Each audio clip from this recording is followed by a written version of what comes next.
regardless of his contribution to society, had the same as the other man. Some would say it was the perfect example of how the world should be. There would be no worries about tomorrow. Everyone had what they needed. There would be no jealousy as your neighbor had the same as you did. Humans were all equal. There should be no disparities amongst people. That was exactly what the world had come to.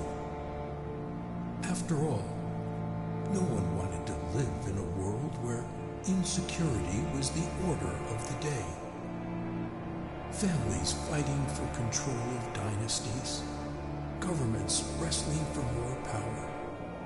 Such was the nature of humans, wanting more and more. Did Plato not argue that private ownership of properties and goods would encourage selfishness? Was he not right? The powerful preyed on the weak. That was how it had always been. Oppression and suppression. Tools used to subdue people, like they were slaves. People rebelled, as they had always done to past government, and after long debates on how to move on, they decided that every man should get what he deserved. Equal treatment. That was the new religion. That was what the world had become.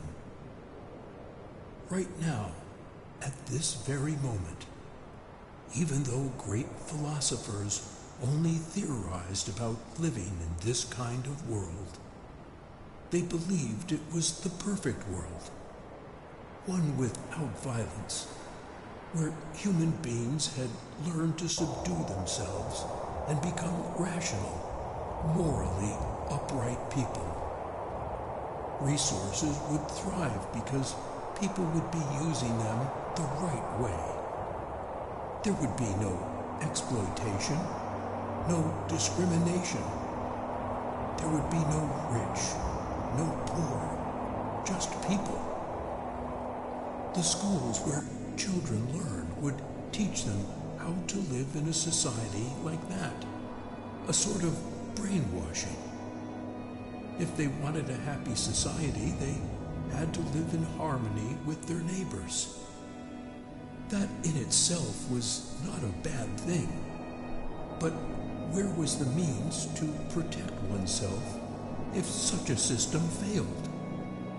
There were no measures in place. For the average Tom, Dick, and Harry, it seemed like a beautiful world. They had their wife and kids, and the government shared the resources amongst everyone as equally as they could. Who knew the world could be so peaceful? Digging deeper into this perfect glass ball the world was shaping out to be, there were some cracks that no one wanted to notice. Blissful ignorance. If it wasn't seen, it wasn't real. There were the optimists, those who clung tightly to hope that everyone could live in harmony. People didn't always have to live in chaos. The old world was plagued with wars, suicides, insecurity, and all different vices. People suffered under the tyranny of leaders and powerful men alike. Humans had gotten here already, meaning that everything could be even better. When there was cooperation, there was little that could not be achieved. That was how the Tower of Babel was built, right? Great buildings rose up, beautiful structures got erected, and the cities were pleasant to the eye. Most houses had the same structure and size, treating everyone as equally as possible. It was a beautiful world, one where everyone should feel safe in. Teach the masses contentment. That was the unspoken rule of the government. They had to present a united front. Together they abolished the concept of money. What determined what a person got was their worth to the society. It was an almost fail-safe form of ruling. It encouraged everyone to work hard. But human beings could never live with such restrictions for a long time. No matter how much one tried, there would always be the greedy, the selfish, and the cheats.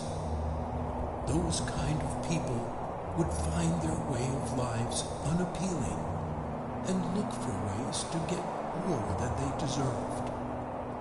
Crooks have been in existence since the dawn of time. They were always the ones responsible behind any government's upturning. They would look at equality and scoff, not wanting to be at the same level as anyone else. They saw the cracks in the seemingly perfect world and decided that the only way to fix the cracks was to shatter the glass ball and rebuild it from scratch. They wanted to seize control, and they wouldn't rest until they got it. Their beliefs would be that people shouldn't live in a cage. Everyone should be able to control their own lives and get whatever they wanted, even if it meant cheating others. People should be able to choose whether they wanted to be good or bad. They would band together and overthrow the government. Everything that good men and women worked hard to achieve would eventually be destroyed. Whose fault would that be? Perhaps one could attribute it to the rotten nature of humans that some gave into. At first, the government might try to reason with them, thinking there could be a way out, as it usually was. Surely, they would have had multiple attempts by the people to overthrow them or cause unrest. This time around, people would be ready to give their lives to the cause. They no longer wanted to sit home while a bunch of nose-pressed people dictated what they